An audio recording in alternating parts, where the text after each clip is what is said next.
No, this was drama with stakes, tension with teeth, and on this particular Sunday evening, it was the Los Angeles Dodgers who stepped onto the field not just to play, but to perform.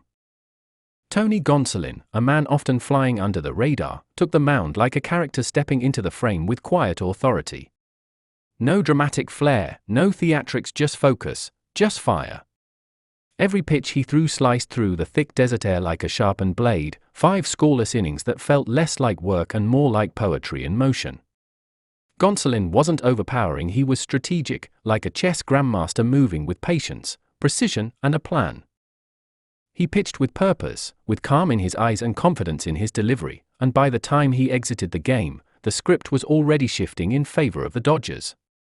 But Gonsolin didn't work alone. Every hero needs a co-star, and Freddie Freeman delivered a performance worthy of a standing ovation. It wasn't just that he went for 4, it was how he did it. Each swing was a statement, each hit a moment captured in time, as though the bat itself understood the gravity of what was happening. And then came the home run, a towering blast that didn't just clear the fence, it lifted the energy of the entire team. It soared into the night like a flare shot from a battleship, signaling that the Dodgers had come not just to compete, but to dominate. And just when you thought the script couldn't get tighter, couldn't get cleaner, Mookie Betts stepped into the scene like the returning legend, swinging with that signature swagger, connecting with power that echoed like thunder. His homer was less about the run on the board and more about the warning it carried, that when Betts and Freeman are both locked in, there's little hope for anyone standing in their way. This wasn't a team scratching out a win, they were dismantling a challenge, brick by brick, at bat by at bat. With 18 hits on the night, it wasn't a slugfest, it was an exhibition, a lesson in how to methodically wear down a team, take their breath, and leave them with nothing but the realization that they'd just been outclassed. And in the backdrop of this perfect storm, San Diego's stumble in Colorado painted the full picture, because while the Padres fell, the Dodgers rose, reclaiming the division lead with a sense of inevitability that felt almost cinematic. This is what great teams do, they adapt, they respond, and when the moment calls for it, they rise. But let's rewind just a little. The 4-game series with Arizona wasn't all smooth sailing. The Diamondbacks had taken their shots, made the Dodgers uncomfortable, and proved that they too were hungry. That's what made this final game matter so much, not just to win, but to respond. The Dodgers could have coasted, could have mailed it in after a couple of rough outings, but instead, they showed up with intensity, with grit, with the kind of edge that separates the good from the elite. From the dugout you could sense it. This wasn't just about playing well, it was about making a statement. You could see it in the way players high-fived a little harder, laughed a little louder, and locked in a little deeper. Even when Arizona broke through for a run, it didn't change the story, it just added contrast to the masterpiece the Dodgers were painting. And with every pitch, every swing, every perfectly executed defensive play, that masterpiece came closer to completion. The bullpen followed Gonsolin's lead like a seasoned ensemble cast, each reliever stepping in, playing their role, and preserving the balance of the narrative without skipping a beat. There was rhythm to it, elegance even, and when the final out was recorded, it didn't feel like a celebration, it felt like a resolution. A final chord to a song that had been building all night. Freddie Freeman walked off the field not just as a star of the game, but as a symbol of consistency, of leadership, of what it means to set the tone for an entire roster. Gonsolin's outing may not make the flashy highlight reels, but within the clubhouse, within the heartbeat of this team, it carried weight. And Mookie? He reminded everyone watching why he's one of the most electrifying players in the sport. But perhaps the most impressive thing was that it didn't feel like a one-off, it felt sustainable. The Dodgers weren't running on adrenaline, they were operating on execution. Every batter had a plan. Every pitch had intent. Every inning had energy. And that's what makes this team so terrifying when they're at full throttle. They don't just beat you, they dismantle you with discipline. And now, as they fly back to Los Angeles with momentum in their pocket and first place once again beside their name, the rest of the league has to take notice.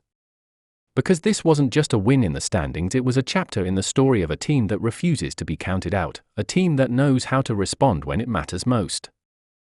And as October inches closer, nights like this become more than just memories, they become fuel. Fuel for the grind ahead, for the rivalries that await, for the postseason that looms like a final act waiting to be written.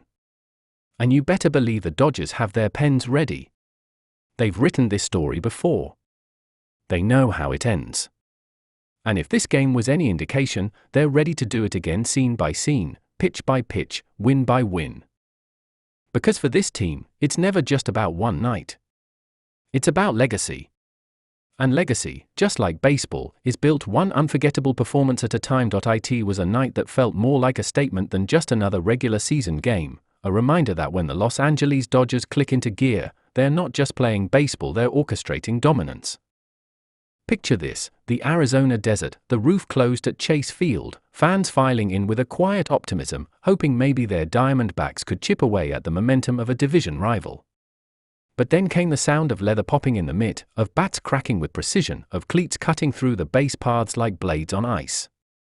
Tony Gonsolin, not always the flashiest name in the Dodgers rotation but undeniably effective, took the mound like a man on a mission. 5 scoreless innings later, he walked off, having silenced Arizona's lineup with surgical precision, mixing pitches, working corners, and never letting the moment grow too big. Gonsolin didn't just pitch, he dictated. And while the Diamondbacks tried to find a pulse offensively, the Dodgers lineup came alive like a well-rehearsed symphony, led by none other than Freddie Freeman, who turned in a performance that reminded everyone why he's one of the most consistently dangerous hitters in the game. For 4, a home run that sailed deep into the Arizona night, line drives that barely had time to rise before they shot into the outfield. Freeman's bat was more than hot, it was untouchable. And as if that wasn't enough, Mookie Betts decided to throw his hat into the ring, launching a bomb of his own that sent Dodgers fans in the crowd into a frenzy. 18 hits in total, a relentless offensive assault that wasn't just about the long ball but about stringing together quality at bats, wearing down pitches, and showing what it looks like when talent meets focus. This was the kind of game that reminded you why the Dodgers have been a perennial powerhouse, why even when they lose a few games, they always seem to find their rhythm again. And rhythm is exactly what this was. It wasn't chaos or luck, it was calculated, it was clinical, it was baseball at its finest. And let's not overlook the timing. With San Diego stumbling in Colorado, the Dodgers' win didn't just pad the win column, it reclaimed the top spot in the National League West. One game might seem like a small margin, but in a division this competitive, every inch matters. And what made this victory even sweeter was the way it capped off a hard-fought four-game series. Arizona had punched back earlier, taking a couple of games and making things uncomfortable, but Los Angeles refused to leave town on a sour note. They came out with purpose, like a team that knew what was on the line. It wasn't just about beating Arizona, it was about resetting the tone, about reminding the rest of the league that the Dodgers are never down for long. You could see it in the dugout, players laughing, coaches locked in, a vibe that was equal parts business and brotherhood. Even when Arizona tried to scratch out a run, eventually getting on the board, it felt more like a consolation than a threat.